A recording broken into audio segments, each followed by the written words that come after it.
comment, and subscribe for more content. Where's the notification bell? It's to the right of you. Oh.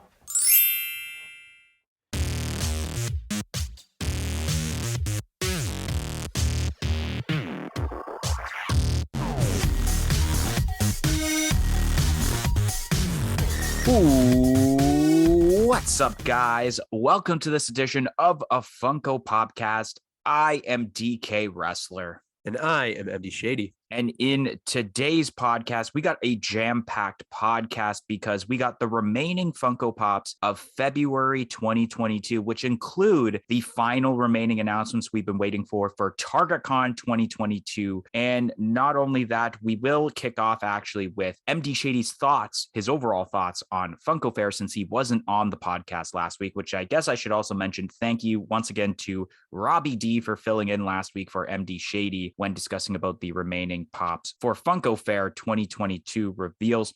But then also we have our regular segment of the update, which is also kind of a top 10 list part 2, which we'll get into why I said that later on as the last segment of the podcast. And I guess next week's podcast is actually be jam-packed because as we are recording this, Funko decided to do WonderCon exclusive reveals, which have been pretty decent so far, to say the least. But without further ado, we will kick off by discussing about MD Shady's overall thoughts on Funko Fair 2022 reveals, since MD was not on the podcast last week and was only able to talk about day 1 from 2 weeks prior.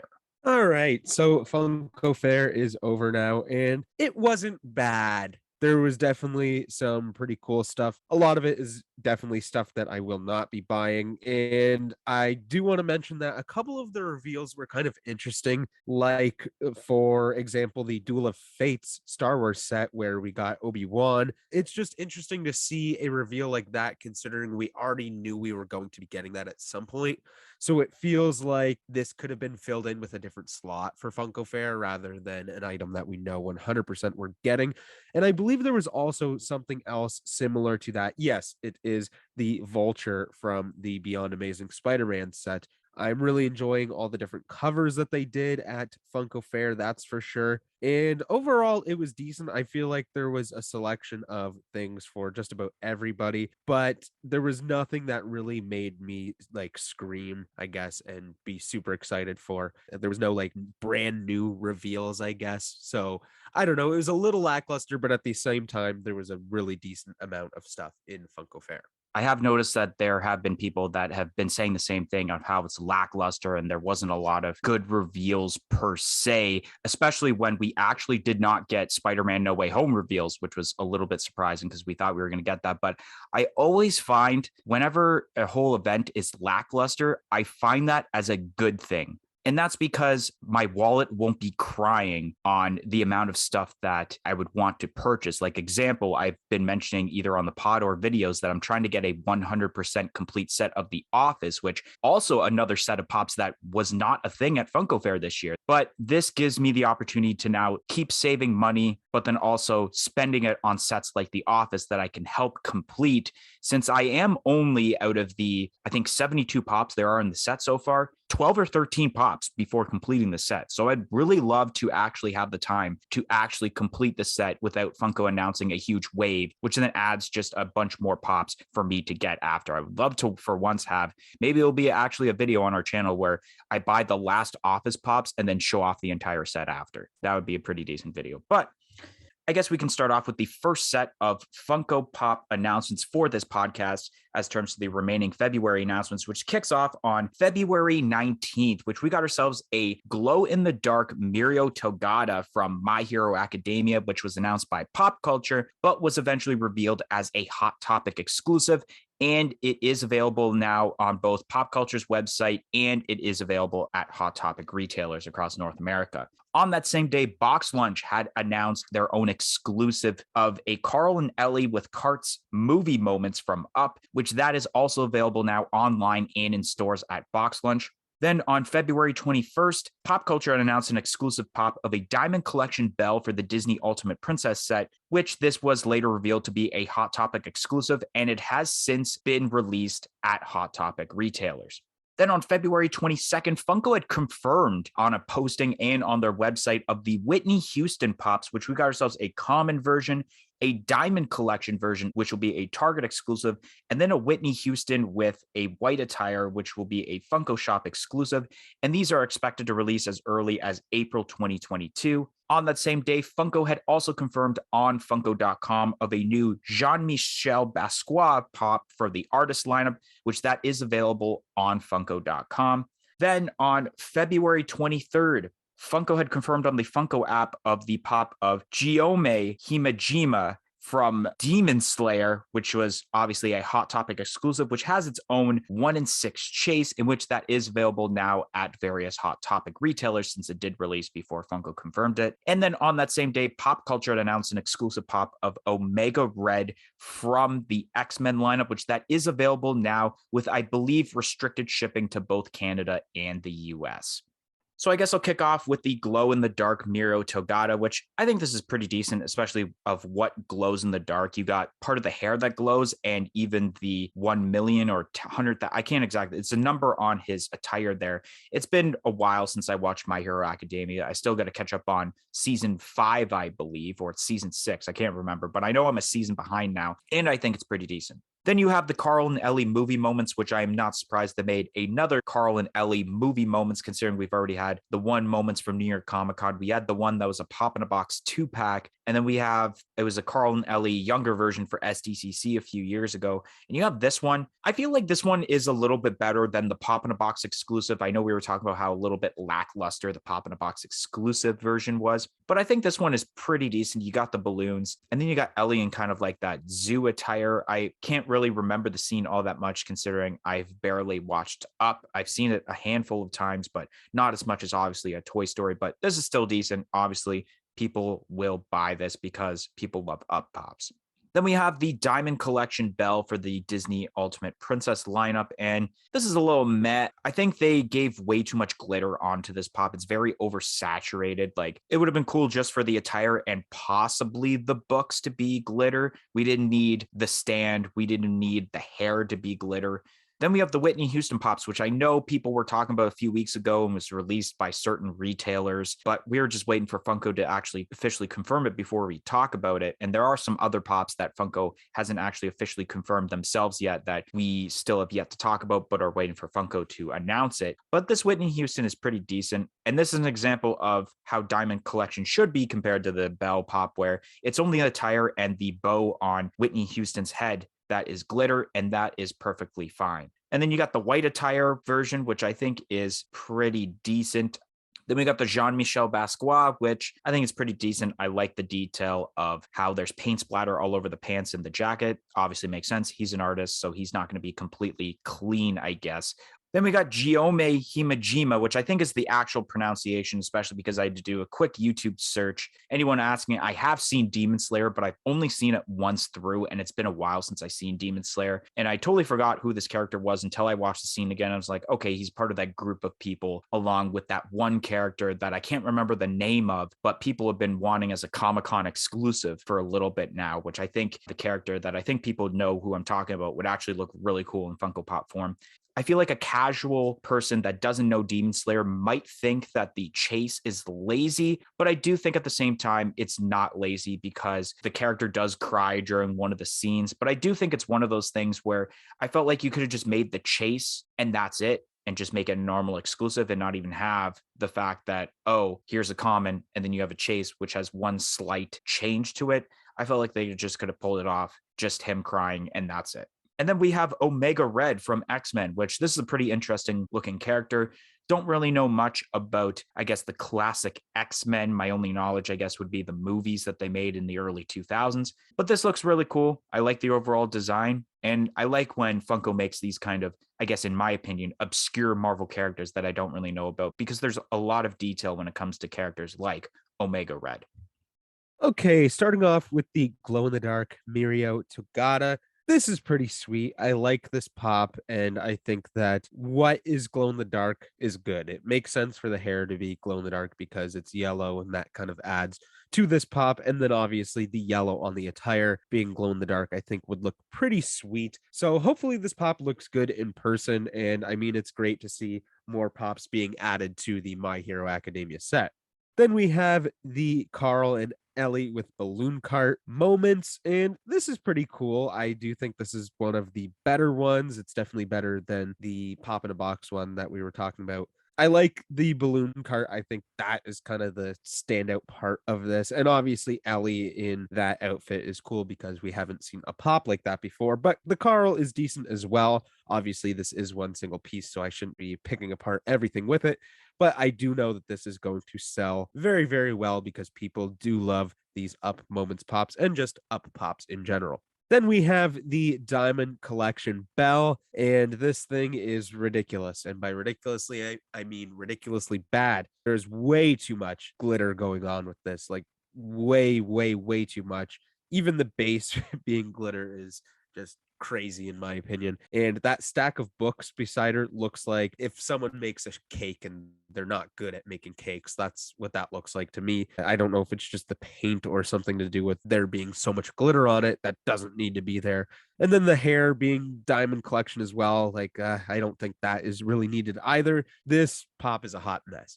And then we have the Whitney Houston and obviously the Diamond Collection Whitney Houston. And this is a good Diamond Collection pop. I think that this looks great. I think the common version also looks really good. I think that it's a tough one if I would want to get the Diamond Collection or the regular, but I do think that the Diamond Collection looks good and isn't super oversaturated. Obviously, her hair isn't Diamond Collection, so that's great. And then we have the Funko Shop exclusive Whitney Houston, and this one's pretty cool as well. I do think I like the other version a bit better, though. Then we have Jean-Michel Basquiat, and I don't remember what the other pop of him looks like, but I feel like it looked a whole lot like this one, so I don't know if we really needed this one, but if the other one did sell well, then I guess it makes sense for Funko to make another one. Then we have the Demon Slayer Hot Topic exclusive, and this is a pretty cool pop. I really enjoy the body on this is kind of the standout piece. I like the pose. I think it's simple, but it looks good. And obviously the detail with the what I would assume would be Japanese writing on the cape. And just it's really cool. I like the sandals and I like the I don't know exactly what it is, but I'm going to say like the beaded necklace kind of thing that he has on his hands. I think that's pretty cool and a nice pieces of added detail. And then the head sculpt itself is actually really great as well. I really enjoy how the eyes look. They're not like your standard pop eyes, I guess, because they kind of have the lashes there. And then those eyebrows look really cool. It really gives a expression on the face of this character. And then yeah, the chase version is pretty cool how he's crying, but I do agree with DK how if we would have just got the chase version as the common and then no chase version at all, I think that would have been better and maybe made this like a limited piece count even, and that would have been really cool. And then we have Omega Red from X-Men, and I don't know a ton about this character. I have seen him before, and this pop looks awesome. I really enjoy how this pop looks, and I definitely agree with DK when he says that a little bit of the more obscure characters come out and they do get a lot of detail. And I mean, it's nice and refreshing because it's not another Superman, it's not another Batman, and it's not another Spider-Man for that matter, though I do love me some Spider-Man pops. Are you looking for great pop protectors? Then look no further than popbox.ca. They have a variety of 4-inch and 6-inch protectors in different quantities. Do you want to get 10 protectors, 20? You can get even up to 250 pop protectors over on popbox.ca. And also use our promo code of Funko Popcast for 10% off of your entire purchase of pop protectors. The code is going on until supplies last. So go get your pop protector needs now over on popbox.ca using our code of Funko Popcast to get 10% off. And let me tell you guys, we're not just screwing around here. These are some great pop protectors. We own a multitude of these protectors. They are some of the best I've seen. Stop buying from EB Games. I'm not boycotting EB Games by any means, but their pop protectors are not as good. So again, use code of Funko Popcast for 10% off. All right, so now moving to the next section of Funko Pops, which kicking off on February 24th, Funko had confirmed on the Funko app of a new Pop VHS covers of Toy Story 1 with Woody as the character, in which this will be an Amazon exclusive. And it's unknown of when this will be releasing because Funko did confirm it on the Funko app and had not done its own posting yet of when this will be released. But on that very same day, Funko had announced some more TargetCon exclusive pops, which we got ourselves pops of Kirk and Spock moments from Star Trek a Beauty and the Beast pop VHS covers with Belle as the pop, a red chrome Boba Fett from The Mandalorian, and a 6-inch Blackluster Soldier from Yu-Gi-Oh! And then on February 25th, Target had announced the remaining TargetCon exclusives for 2022, which from Masters of the Universe, we have a flocked He-Man on Battle Cat pop rides and a glow-in-the-dark Evelyn pop and tea bundle, a Donna and Ben Wyatt 2-pack of Treat Yourself from Parks and Recreation, 2 Artist Series pops of the Penguin and the Joker from Batman, a 10-inch Lucario from Pokemon, and then a red jersey Magic Johnson from the NBA Legends lineup to conclude TargetCon exclusives. Then on February 27th, Zavi had announced their own exclusive pop of a flocked waving Pikachu from the Pokemon lineup. And on February 28th, Chalice Collectibles had announced their own exclusive pop of Charlotte from Black Clover, which has a 1-in-6 chase, and that is expected to release as early as late 2022. And I should have mentioned that the Flock Pikachu is expected to release as early as July 2022. So I guess we're going to kick off with some straight fire here with a Toy Story VHS covers, which I mentioned last week on the podcast when we had Robbie D on. With these VHS covers, I kind of figured that once they kicked off with the Lion King one, that it was going to be about Disney because of Disney having so many cool VHS covers. So it'd be a Disney exclusive thing. And I also mentioned that I pretty much would file for bankruptcy if they made a Toy Story one. Here we go. Number 5, which they had announced number 1 and 3. Still have to figure out what 2 and 4 is. But we have Toy Story 1, which is just such an iconic cover, especially this version of the cover, because I know they've done, I think, alternate covers before, but they did this one, which is awesome. And not only is it a new Woody pop, but he's holding Lenny the binoculars, which is just the piece of resistance right there. So fantastic. I love the fact that instead of maybe, even though I would have liked to see Lenny the binoculars as its own Funko Pop and probably would be a sideways box, the fact that to make it a little bit more accurate to the size of all of the characters, Lenny is just kind of a pop and buddy there along with Woody. And of course, I got to get this because I want that 100% Toy Story set since 2015. And this will be an Amazon exclusive, which I do order from often as terms to buying exclusive pops from. Then kicking off with TargetCon 2022 exclusives with the Kirk and Spock moments. This is actually pretty decent. I like the idea that they're doing moments for Star Trek. Then we got the Beauty and the Beast pop VHS covers, which is number 1 in the VHS covers. This is pretty decent. I'm sure that there are people out there that are going to want to get this, especially if you have a full complete set of Beauty and the Beast. And it makes sense because the 30th anniversary was this past November, and they're still pumping up pops for that 30th anniversary lineup. So it's cool they did one of Beauty and the Beast. Then we got red chrome Boba Fett, which we're back on the chrome wagon there, but at least it's not a full-on one color chrome. You got a little bit of detail from the mask there to kind of make up for it. But did we really need this? No, but obviously they did this because Target's main color is red. It's to be expected that we may see some red pops per se.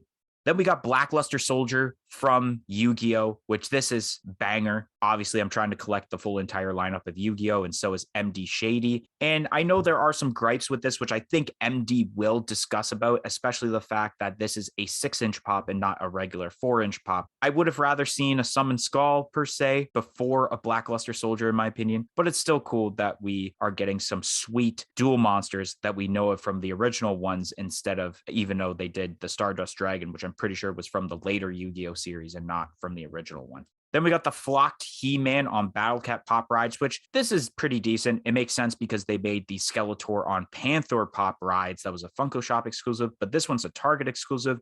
And I remember someone mentioning on one of our videos in the comment section below, it's a little inaccurate because they never made a flocked variant as terms of the action figures, while they already had done it with the Skeletor on Panther before. Then we got the Evelyn glow-in-the-dark pop that is a pop and tea bundle, which I think the pop is okay. We've already seen the normal one, but now it's glow-in-the-dark. But what makes up for this is that t-shirt, because that is such a great t-shirt where you got Skeletor and all of the villains, including Evelyn, on there also. I think it's definitely one of the best t-shirt designs that Funko has done. So if you haven't gotten that common Evelyn pop, I think you might as well just get this one. And then you get a pretty decent box compared to what we've seen with Funko boxes lately, even though they are continuing the pattern of let's put a window to show off what the pop looks like and not a cool design like, let's say, what we had gotten with the claw machine for Toy Story with the Alien t-shirt bundle. We got ourselves Donna and Ben from Parks and Recreation, the Treat Yourself 2-pack, which I totally forget what the heck happens in this episode. Like, I slightly remember it because Parks and Recreation I watched once over, but I think it's cool that we have the first pop of Donna, but then we get another pop of Ben Wyatt. But I'm also glad that Parks and Recreation is getting some love as terms to Funko, because we barely see Parks and Recreation pops. And I think it's time, especially when I mentioned earlier about trying to go and complete the Office lineup, have a little bit of a break from the Office lineup so I can go and try to complete that set without Funko having to make more Office pops. While there are fans out there, including shout out to Money's Vault, who love Parks and Recreation and want more pops from it, and they will cop money for this 2-pack essentially.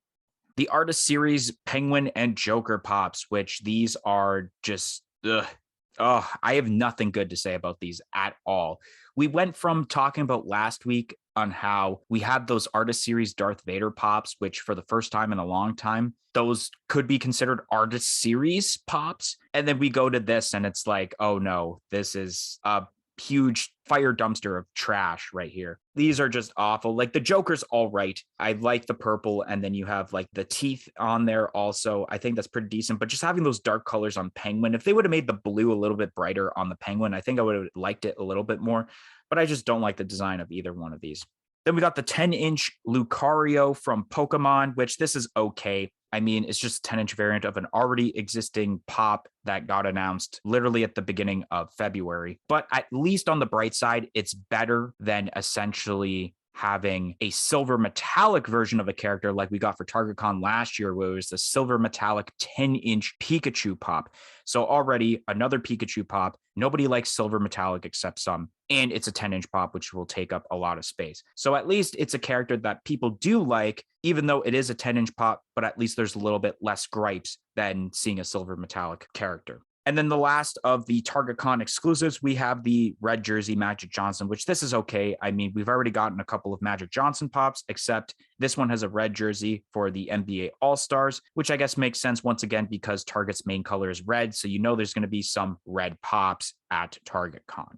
Next up, we have the flocked variant of Pikachu, the waving Pikachu, the Zavi exclusive, which it was very disappointing to see that it actually ended up being a Pikachu announced instead of a brand new character. This would have been a perfect moment for some sort of character, or some sort of Pokemon, I should say. I shouldn't say character, that hasn't been made into pop form yet, but yet it is a flocked version of, once again, a Pikachu that nobody asked for, except there is one bright side to this. And maybe people might already know the answer to this because WonderCon exclusives are being announced as we are recording this and we don't know what's being announced yet, is the fact that maybe Funko is going down the flocked route again for the specification this year for 2022. We could see flocked variants of Pokemon pops as exclusives this year once again, instead of getting another boring specification or a new specification per se for the Pokemon lineup. So that's the only, I guess, upside to this Pokemon announcement, is the fact that we could be seeing flocked Pokemon pops again.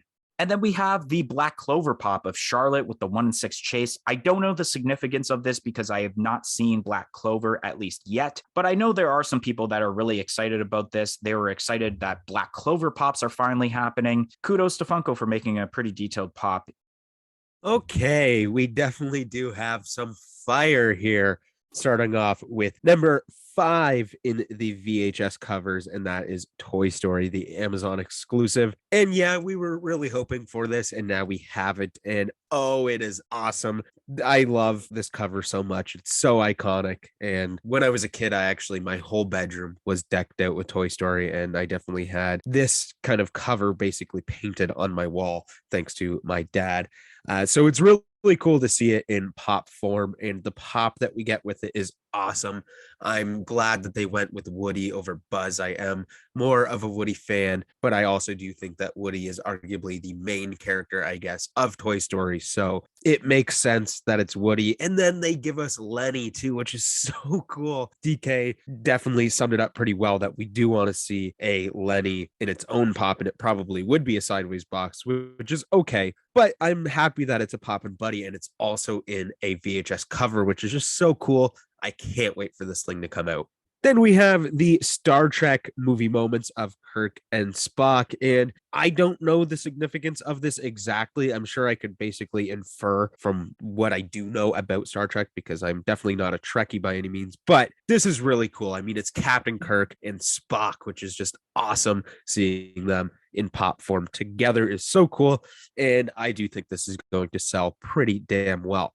Then we have the first VHS covers, and that is Beauty and the Beast for TargetCon. And this is really great as well. I'm glad that they went with Belle because Belle is the main character of Beauty and the Beast, I guess. It's kind of the same thing with Toy Story, where Buzz and Woody are kind of the main characters, and Belle and the Beast obviously are kind of the main characters as well. But it makes sense to go with Belle. I think it looks great. And I was thinking, like, these VHS covers are going to run me some money. They're really big, kind of hard to display. I don't think I'm going to get them. But then I had kind of an epiphany, a thought go through my head of I actually just made a movie room in my house where I display all of my VHS covers. So why not buy all of these and hang them on the wall in the intended purpose that they're supposed to be? And I think that's what I'm going to do. So I think I will probably get most of these VHS covers as long as they keep pumping out awesome ones like the Toy Story and the Beauty and the Beast.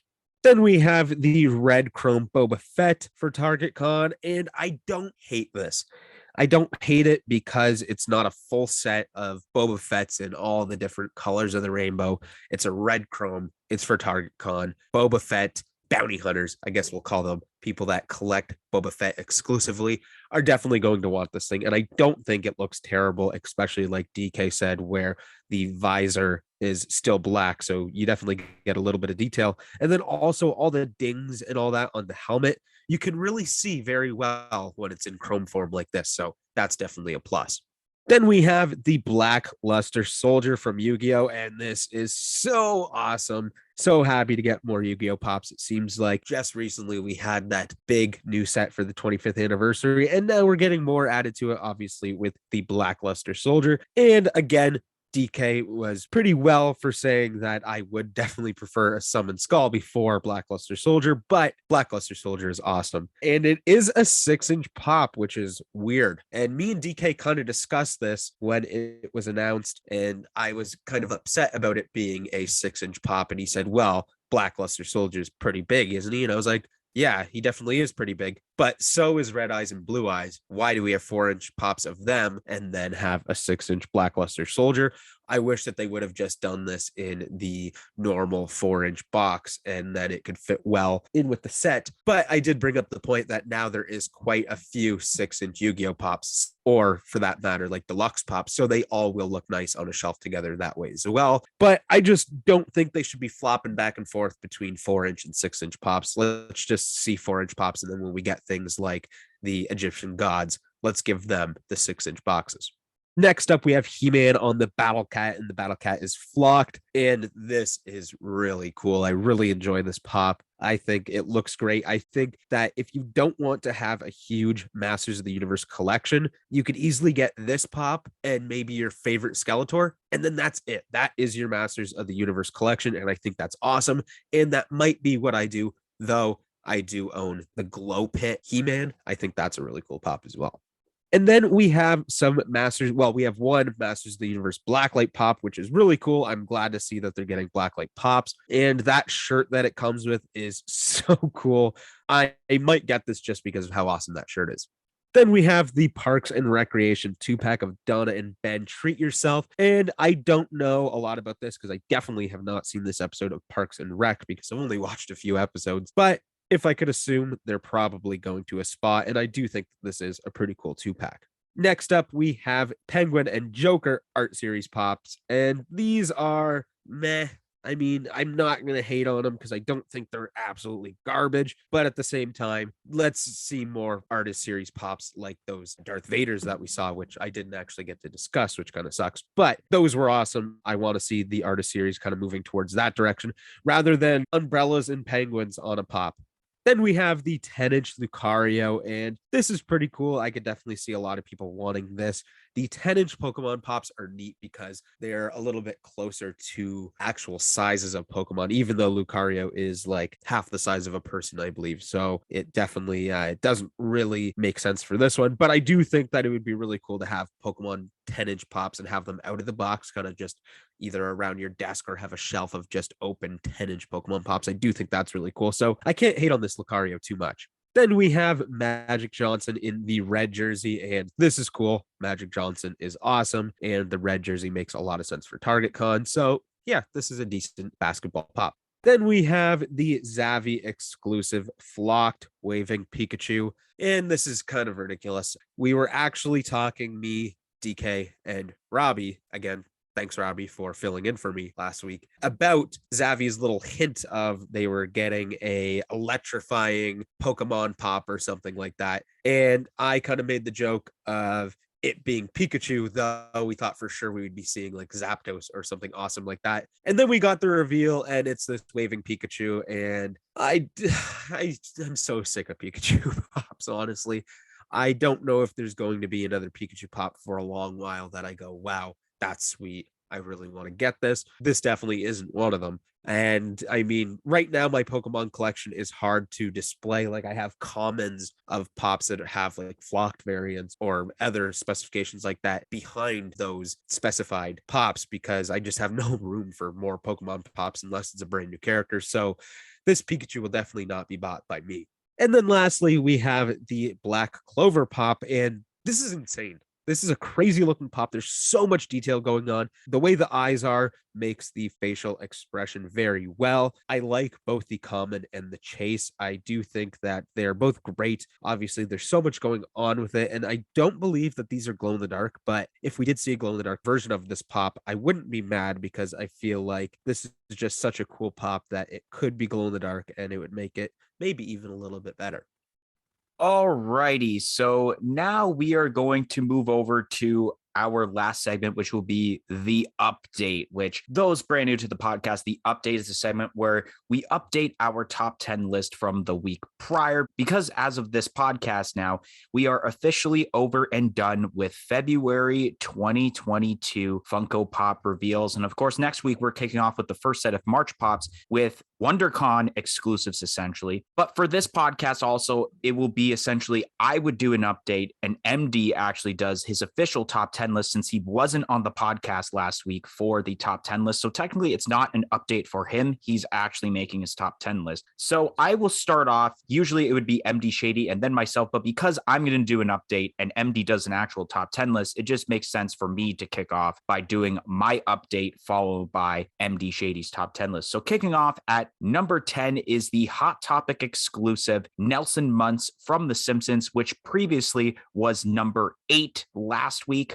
Coming in at number 9 will be the Knucklehead from Five Finger Death Punch, which was originally number 7 last week. Coming in at number 8 is the 4-inch Lucario from Pokemon, which was originally number 6 last week. Coming in at number 7 is the TargetCon 2022 exclusive Becky Lynch with belts from the WWE lineup, which was originally number 5 last week. Coming in at number 6 is the Iron Maiden pop albums for Power Slave, which was originally number 4 last week. Coming in at number 5, a pop that has been added to the list, the TargetCon 2022 exclusive 6-inch Black Luster Soldier from the Yu-Gi-Oh lineup. Like I mentioned, so much detail involved with this pop, and it's cool to see dual monsters like Black Luster Soldier get a Funko Pop form. But I think what makes it a little bit in the middle of the list is exactly what MD mentioned about how I don't think it needed to be a 6-inch because why isn't Red Eyes Black Dragon or Blue Eyes White Dragon 6-inch pops when they are much larger dual monsters than, let's say, Dark Magician or just the regular characters? So that's a little bit of a downer of why this would be halfway in the list, but definitely deserve to be on the top 10 list because even this pop was one of the only pops to actually sell out during TargetCon. Coming in at number 4 is the GameStop exclusive Crash Bandicoot Pop game covers, which was originally number 3 last week. And now we move over to my number 3 pick and would be the last added pop because the top 2 had stayed the same from the week prior, which if you guys want to find out what my top 2 of the top 10 list would be, check out last week's podcast for the top 10 list. But my number 3 is the Amazon exclusive Woody Pop VHS covers for Toy Story. It's probably a little surprising that this is not number 1, and that's mainly because there was no hype to go off of as terms to this pop because of the fact that this was announced on the Funko app and not a social media post by Funko themselves. Otherwise, this probably could have made it number 1, to be honest. So now we will talk about MD Shady's official top 10 list for February 2022. Okay, so this top 10 list is crazy because there is just straight fire everywhere with this one. So I guess let's get right to it. Coming in at number 10, Alakazam from Pokemon. I think that this is a cool one. I'm glad that they are still doing the Gen 1 Pokemon because we're definitely seeing a lot of different Gen Pokemon, obviously, with just the set with Lucario and Sylveon also in the set. So it's cool to see Gen 1 Pokemon, and I want them to kind of get through all of Gen 1 before we see a ton more of the other gens, though it is cool to see those ones as well. Moving on to number 9, I have the He-Man on the Battle Cat, which is flocked. I think that this is great. And like I said, you could have this and then maybe just a Skeletor pop that you like. And then you don't really have to collect any more Masters of the Universe pops, especially if you don't have room in your collections. So I think this is a really cool pop for that. Maybe one of the best Masters of the Universe pops. Coming in at number 8, I have Post Malone with the flower dress, I believe is what it's called. I really enjoy this pop. I do own it, and I really like what it's from. I really loved that cover kind of concert that Post Malone did of Nirvana songs and all that. It was so great, and this pop is really cool as well. Coming in at number 7, I have the NWO 3-pack with Kevin Nash, Scott Hall, and Hulk Hogan. I think this is really cool, though I do think that the other NWO Hulk Hogan that we've seen a few years back is better than the Hulk Hogan we see with this 3-pack. I think the 3-pack is cooler because you get the 3 of them. Moving on to number 6, I have the Crash Bandicoot game covers. This is really awesome, and I enjoy how Crash is actually holding up the Aku Aku to cover his face. I think that's really neat. Moving on to number 5, I have Lapras from the Pokemon lineup, and it's pretty much the same reason for Alakazam, where it's a really awesome Gen 1 Pokemon. And I think it was smart for them, I guess I might as well mention this, that they also made I believe it's either a 6-inch or a 10-inch version, I can't remember. But Lapras is obviously a huge Pokemon that Ash in the anime even rides on, so it's a really cool one. Moving on to number 4 is the Hot Topic exclusive Nelson Muntz. I love Simpsons pops, and I think that this was kind of long overdue because Nelson is a great character, and this pop turned out very well with the pointing finger of kind of laughing and obviously the mouth giving an awesome facial expression. Coming in at number 3, I have the TargetCon exclusive 6-inch Blackluster Soldier. I really enjoy Blackluster Soldier in Yu-Gi-Oh! And I think that the pop turned out very, very well. There's quite a bit of detail, but I do have the gripe of it being a 6-inch rather than your normal standard size pop. So I think that that's why it can only be at number 3. Moving on to number 2, I have Dude Love. Me and DK have definitely been waiting a long time for a Dude Love pop, and we finally see one, which is so cool. Maybe, just maybe, this pop will be in our hands before June when we actually get to meet Mick Foley. And then finally, moving on to number 1, my favorite pop of February 2022. Is the Toy Story VHS covers, the Amazon exclusive. This is amazing. We both love Toy Story, and this thing looks great. And I really enjoy that they added Lenny in as kind of a pop and buddy. I think that that was very smart. We get Lenny pop for now in this form, and obviously these VHS covers are so gorgeous, and I'm really excited to collect them all. All right, guys. So that is going to be the end of this week's edition of a Funko Podcast. If you enjoyed this edition of a Funko Podcast, make sure you smash that like button, comment in the comment section below, and let us know your favorite pop from the month of February 2022. Press the subscribe button for more content like this podcast and any other videos we do on this channel in the future, and press the little bell beside it to be notified of when that future content gets released. And if you guys haven't yet, follow us on all of our social media platforms on Facebook, Twitter, and Instagram at a Funko Podcast. It'll be listed in the description below. But anyways, guys, thank you for listening to this week's podcast, and we hope to see you guys next week on a Funko Podcast. 1, 2, 3, I'm out of here. Somebody's poisoned the water hole. Peace in, peace out.